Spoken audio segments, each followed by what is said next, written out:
O primeiro método deles foi a rotação de culturas. Os mais inteligentes fazem menos e obtêm mais. O truque que os agricultores medievais descobriram. É como encontrar o comando da televisão para não ter que se levantar para mudar de canal. Exceto que este truque, na verdade, alimentou aldeias inteiras. Os agricultores medievais dividiam as suas terras em 2 ou 3 campos separados. Num campo, plantavam trigo ou centeio para fazer pão. No outro campo, plantavam feijão ou ervilhas que devolviam nutrientes ao solo. E se tivessem um terceiro campo, deixavam-no vazio durante um ano. O equivalente medieval a dizer a um campo, tira uma soneca. Pareces cansado. No ano seguinte rodavam tudo. O campo de trigo tornava-se o campo de feijão. O campo de feijão tornava-se um campo vazio. No campo vazio, crescia trigo. Por que é que isto funcionava? Diferentes plantas retiram coisas diferentes do solo. O trigo e o centeio extraem nitrogênio. O feijão e as ervilhas devolvem o nitrogênio. O campo vazio recupera naturalmente. Os agricultores medievais sabiam que, por vezes, a coisa mais produtiva que se pode fazer é absolutamente nada. Uma lição que eu gostava que o meu chefe aprendesse sobre as reuniões de pessoal. Este sistema de rotação teve grandes benefícios. O solo manteve-se saudável, sem adicionar muito fertilizante. As doenças das culturas não se conseguiam acumular. É como jogar as cadeiras musicais com os insetos, exceto que, quando a música para, eles não encontram um lugar para se sentar. Morrem de fome. Os problemas com as ervas daninhas diminuíram. É como garantir que o arruaceiro do bairro continua a mudar de casa antes de conseguir estabelecer um verdadeiro reino de caos. O risco foi distribuído. O mau tempo podia arruinar o trigo, mas não o feijão, e os agricultores cultivavam mais alimentos trabalhando menos. Estudos mostram que a rotação de culturas aumenta o rendimento entre 20% e 30%. Por volta do ano 1300, este sistema já era padrão em toda a Europa. Em Inglaterra, chamaram-lhe o sistema de 3 campos. Na Alemanha e em França, o sistema de 2 campos. Deixemos que os europeus medievais discutam sobre os métodos de cultivo. Por exemplo, nós discutimos sobre qual serviço de streaming tem as melhores séries. Isto não foi apenas inteligente. Era essencial para sobreviver com um trabalho menos esgotante. Mas a rotação de culturas foi apenas o começo. Estes não eram apenas camponeses cobertos de terra. Eram inovadores agrícolas, com botas enlameadas. E o seu próximo truque inteligente mudaria a agricultura para sempre. O arado de Aiveca, a agricultura na época medieval, era uma atividade esgotante. Durante séculos, os agricultores lutaram com arados de madeira que mal arranhavam a superfície da terra. Estes arados fracos tinham tanto impacto na dura terra europeia como uma faca de manteiga, a tentar cortar um bife congelado. O velho arado de madeira não era mais do que um pau pontiagudo que se arrastava pela terra. Estas ferramentas primitivas eram adequadas para os solos leves e arenosos do Mediterrâneo, mas completamente inúteis nos solos pesados e ricos em argila do norte da Europa. Mas, por volta do século IX, ocorreu uma revolução. Entra o arado de Aiveca, talvez a ferramenta mais importante na história da agricultura medieval, o que tornava este novo arado especial. 3 partes-chave a trabalhar juntas: o cutelo, uma faca vertical que cortava o solo, a relha, uma lâmina horizontal que cortava sob o solo, e o verdadeiro ponto de viragem foi a aiveca, uma tábua de madeira curvada que realmente virava a terra. Pela primeira vez, os agricultores puderam revolver adequadamente a terra, enterrando as ervas daninhas e o material vegetal velho que apodreceria e alimentaria a próxima colheita, ao contrário das atualizações tecnológicas modernas que exigem que se comprem novos carregadores e se aprendam novas palavras-passe. Esta atualização, na verdade, simplificou a vida. O solo pesado do norte da Europa, que outrora foi uma maldição, tornou-se uma bênção. O arado de Aiveca funcionou especialmente bem em solos densos e úmidos, precisamente o tipo encontrado em Inglaterra, França e Alemanha. Os arados antigos muitas vezes precisavam de 6 a 8 bois para os arrastar por solos duros. Os novos arados de Aiveca exigiam apenas 2 ou 4 animais para realizar o trabalho. Isto representa uma redução de 50% na força animal. Menos bois significavam menos terra dedicada ao cultivo de alimentos para os animais e mais terra para o cultivo de alimentos para as pessoas. Os agricultores medievais finalmente puderam deixar de ser tratadores profissionais de bois e focar-se na agricultura propriamente dita. Estudos mostram que os arados de Aiveca podiam preparar os campos em aproximadamente metade do tempo que os modelos anteriores.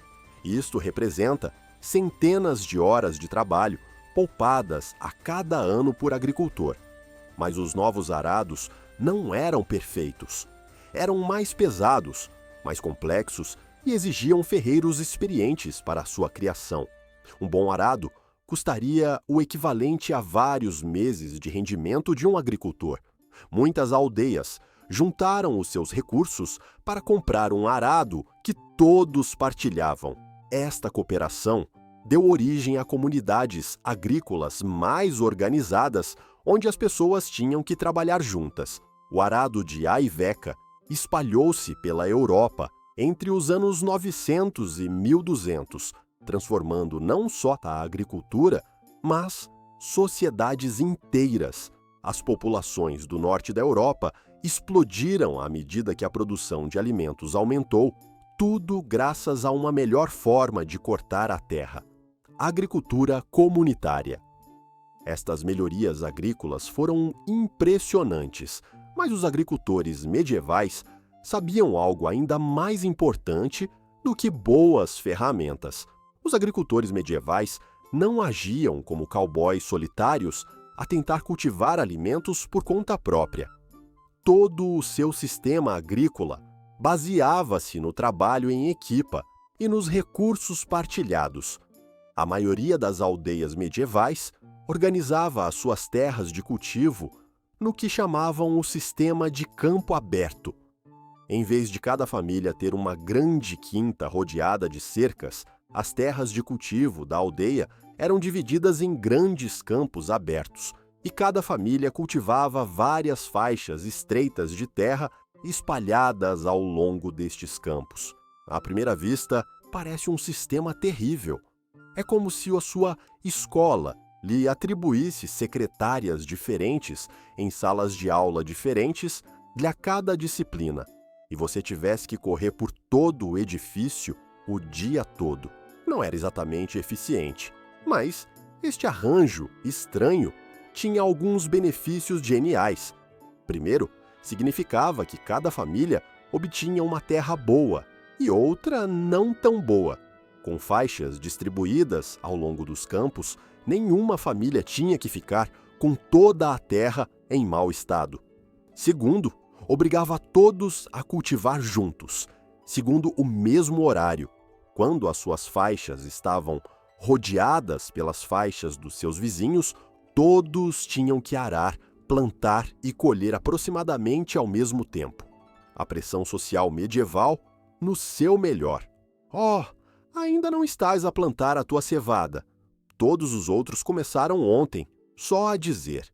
Esta coordenação permitia que as pessoas se pudessem ajudar umas às outras durante as horas de ponta, e ajudavam-se mutuamente. Arar e colher eram atividades comunitárias. Poucas famílias possuíam bois suficientes para puxar um arado sozinhas. Por isso, juntavam os seus animais. Registros da Inglaterra medieval mostram que, em algumas aldeias, mais de 75% dos agricultores possuíam apenas um boi ou nenhum. Sem partilha, não teriam conseguido arar de todo. As ferramentas também eram partilhadas. Por que é que cada família deveria ter um arado, quando só é utilizado algumas semanas por ano? Em vez disso, construíam juntos o melhor arado que podiam pagar e revezavam-se para o usar. Este trabalho em equipa estendia-se para além de simplesmente partilhar ferramentas. Os agricultores medievais ajudavam-se mutuamente a colher as suas culturas durante as épocas de maior atividade.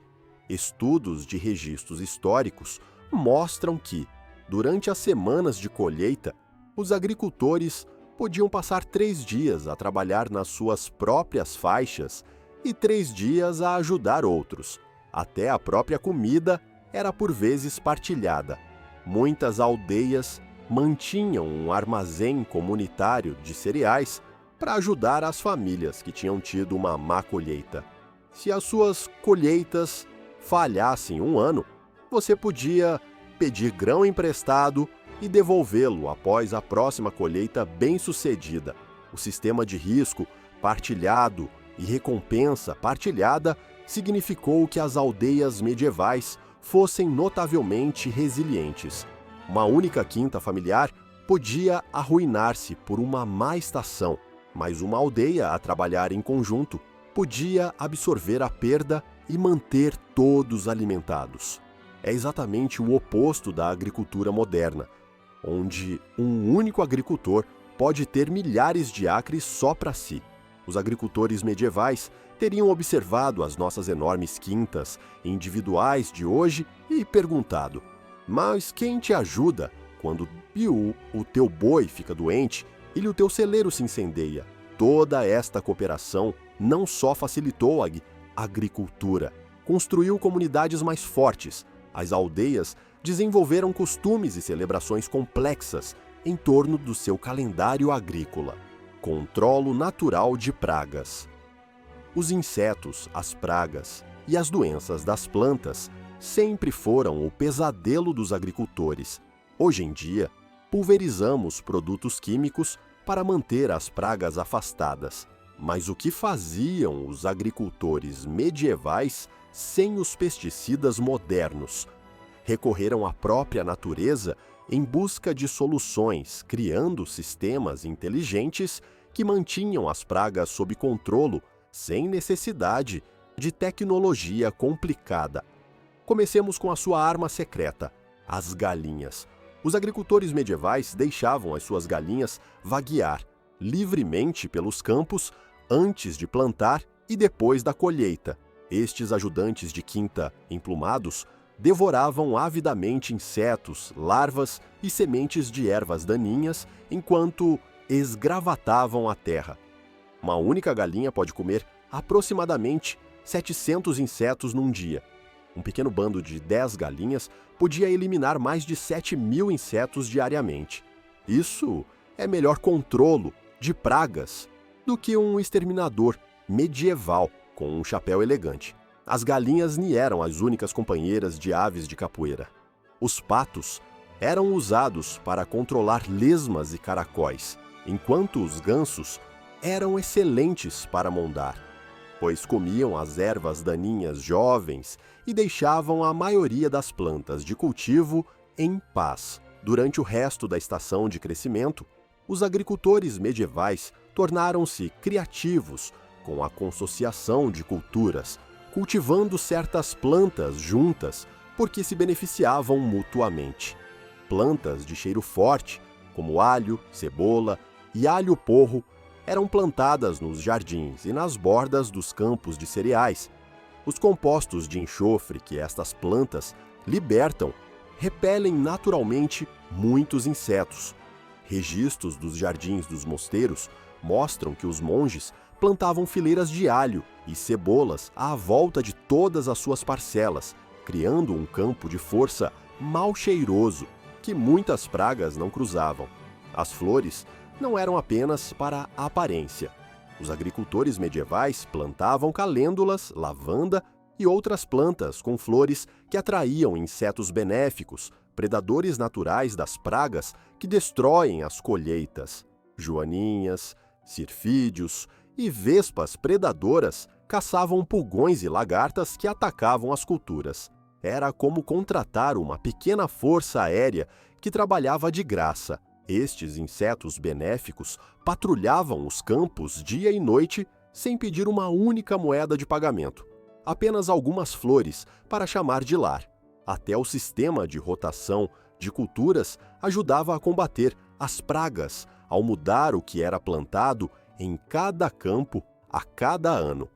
Os agricultores evitaram que as populações de pragas aumentassem. Um escaravelho que gosta de comer feijão não consegue sobreviver muito bem num campo de trigo. Nas hortas, os agricultores medievais utilizavam plantações diversas, misturando diferentes culturas, em vez de cultivar um único tipo em fileiras ordenadas. Esta diversidade abrandou a propagação de pragas que atacavam plantas específicas. Para se protegerem das pragas que atacavam os grãos colhidos, os agricultores medievais misturavam os seus grãos com cinzas do fogo das suas casas. A cinza fina entrava nos orifícios de respiração dos gorgulhos e outras pragas de armazenamento, asfixiando-os sem danificar o grão. Quão eficazes foram estes métodos naturais? Os registros sugerem que as perdas por pragas poderiam ter sido entre 15% e 20% das colheitas. Não é muito pior do que o que os agricultores modernos experienciam, mesmo com pesticidas químicos. Estes métodos não eram perfeitos, claro. Ainda havia surtos de pragas e perdas de colheitas, mas, considerando que os agricultores medievais tiveram de descobrir tudo isto por tentativa e erro, sem tutoriais do YouTube ou repelente de insetos, o seu sucesso é bastante impressionante. Controlo de ervas daninhas. Se alguma vez arrancou ervas daninhas de um jardim, sabe que é uma atividade bastante baixa na lista de atividades divertidas.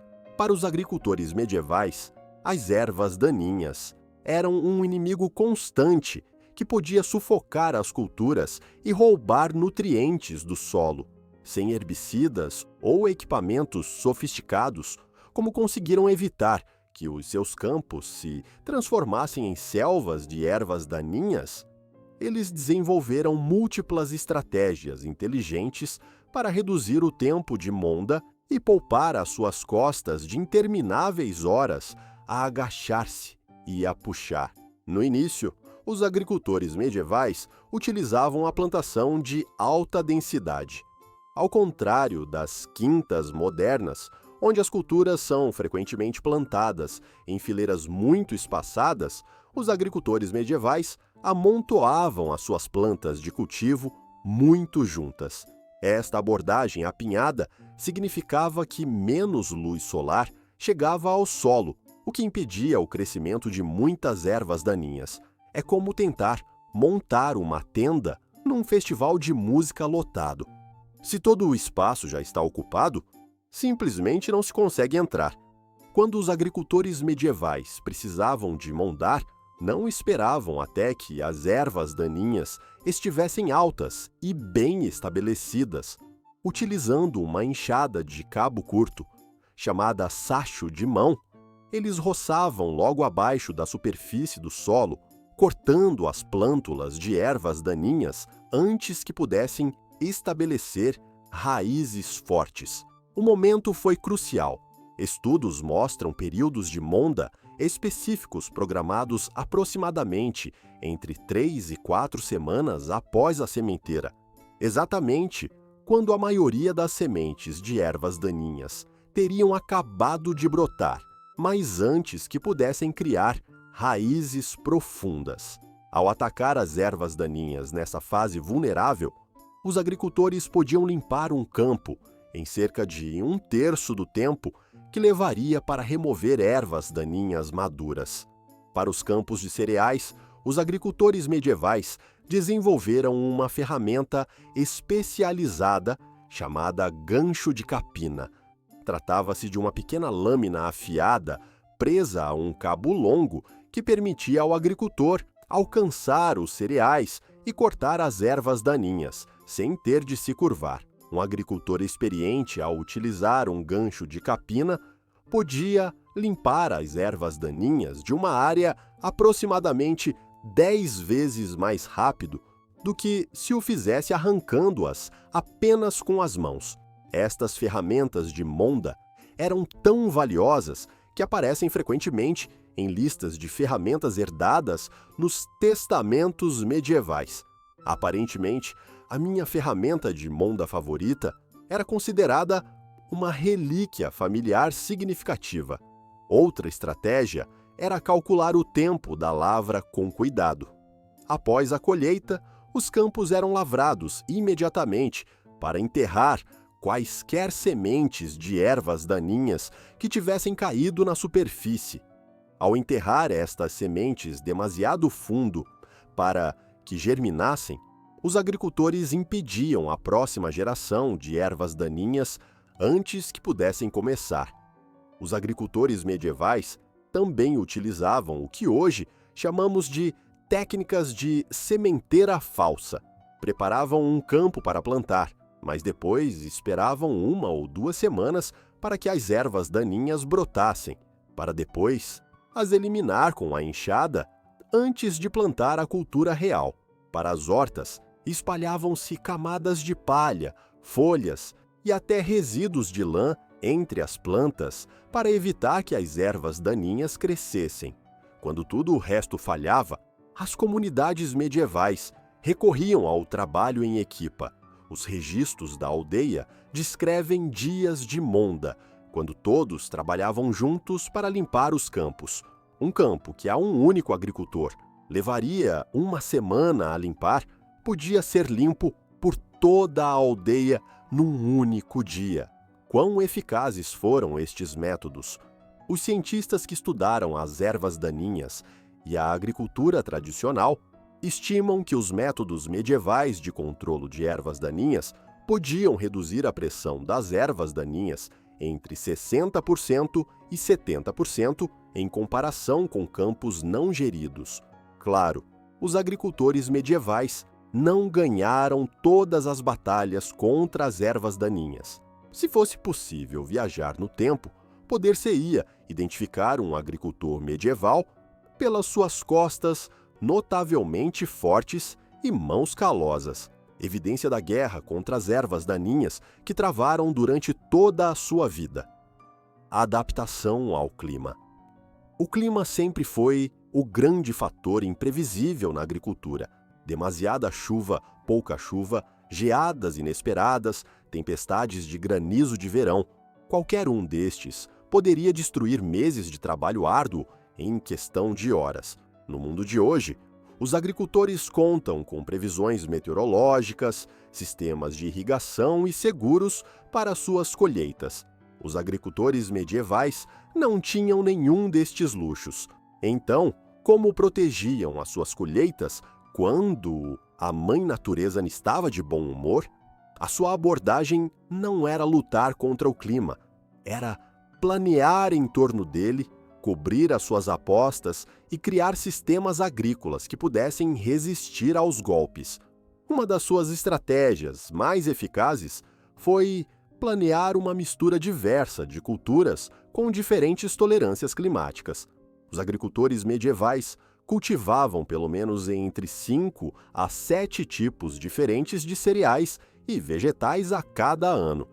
Ao distribuir as suas apostas por múltiplas culturas, garantiam que algo sobrevivia sempre.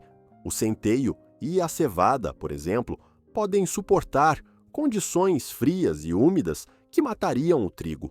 O feijão e as ervilhas podem sobreviver à seca melhor do que muitos cereais. É como ir a uma festa e não ter a certeza da comida. Trazes um prato que sabes que gostas, um que provavelmente todos os outros irão gostar, e algo experimental estranho.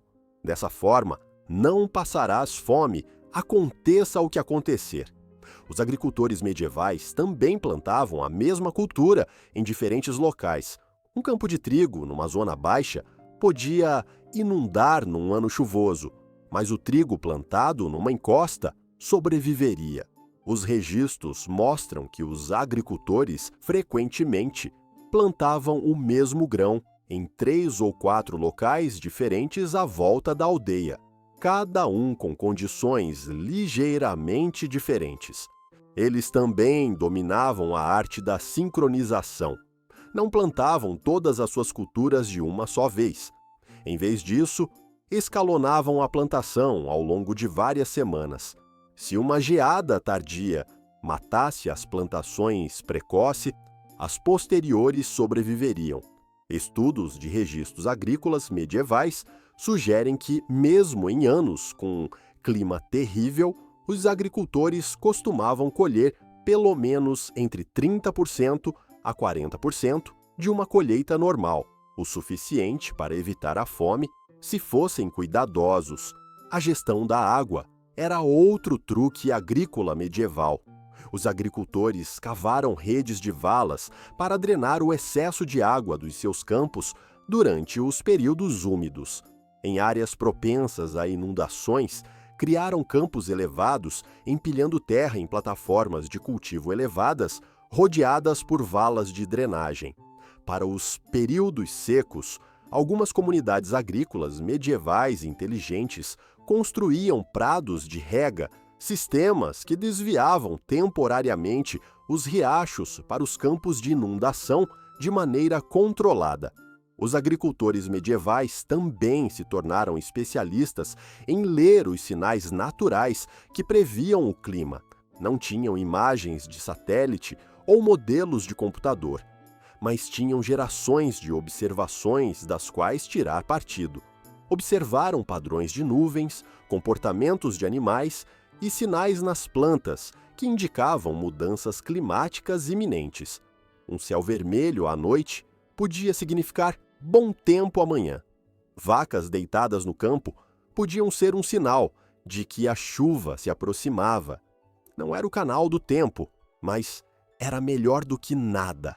Apesar de todas estas estratégias inteligentes, os agricultores medievais ainda perdiam colheitas por causa do clima. Os registros históricos sugerem que ocorreram perdas significativas de colheitas aproximadamente uma vez a cada 5 anos, em média. Ocorreram fomes severas aproximadamente uma vez por geração, devido a vários anos sucessivos de condições climáticas terríveis. A diferença entre sobreviver e morrer de fome muitas vezes dependia de quão bem a comunidade se preparava para os maus tempos. Os agricultores medievais sabiam que às vezes se ganha, às vezes se perde e às vezes chovem rãs. Armazenamento de alimentos. Cultivar alimentos suficientes era apenas metade do desafio para os agricultores medievais. Igualmente importante era garantir que os alimentos durassem até a próxima colheita, ou mesmo mais tempo durante os anos maus, sem frigoríficos, congeladores ou métodos de enlatamento modernos. Como é que as aldeias medievais evitavam que as suas colheitas, obtidas com tanto esforço, se estragassem? Os legumes de raiz, como nabos, cenouras e beterrabas, eram armazenados em fossos subterrâneos. Estes fossos eram cavados a uma profundidade de 60 a 90 centímetros, forrados com palha como isolamento, enchidos com vegetais e depois cobertos com mais palha e terra. Alguns incluíam uma pequena conduta de ar feita com feixes de palha para evitar o mofo.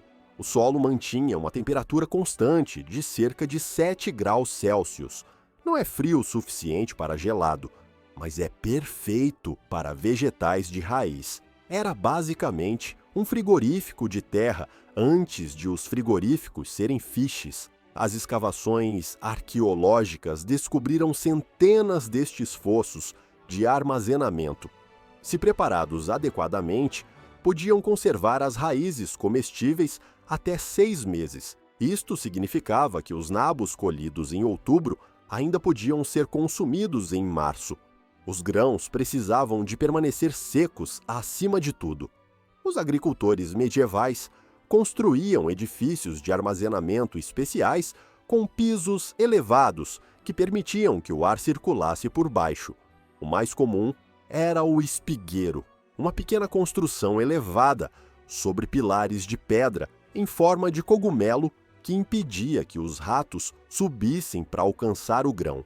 Dentro dos espigueiros, o grão era frequentemente armazenado, ainda no caule ou na sua casca para proteção adicional. Os registros mostram que o grão podia permanecer comestível durante 2 a 3 anos quando armazenado desta maneira, um seguro crucial contra múltiplas más colheitas. A carne e os laticínios apresentaram talvez os maiores desafios de armazenamento. O sal era a superestrela da conservação medieval, pois extraía a umidade dos alimentos e impossibilitava a sobrevivência da maioria das bactérias.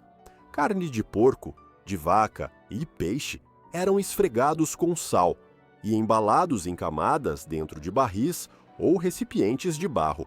O sal era tão valioso para a conservação de alimentos que a algumas pessoas se pagava parte do dinheiro em sal, de onde vem a palavra salário. É isso mesmo. As pessoas literalmente valiam o seu salário. Fumar era outro método-chave. A carne e o peixe eram pendurados em fumadouros especiais, onde um fogo lento criava um fumo frio que secava lentamente a comida enquanto adicionava compostos conservantes. A combinação de salga e fumagem podia manter a carne comestível durante meses ou até anos. Estudos mostram que, em algumas casas, ainda se consumia carne conservada no inverno quando a matança do outono seguinte começou. Para os laticínios, o excesso de leite era transformado em queijo coberto com cera ou tecido protetor e armazenado em caves frescas para envelhecer durante meses. Os vegetais eram frequentemente conservados por fermentação, o mesmo processo que nos dá o chucrute hoje. Couve, nabos e outros vegetais eram cortados em fatias finas, embalados com sal em barris e deixados a fermentar, fornecendo vitaminas cruciais durante os meses de inverno.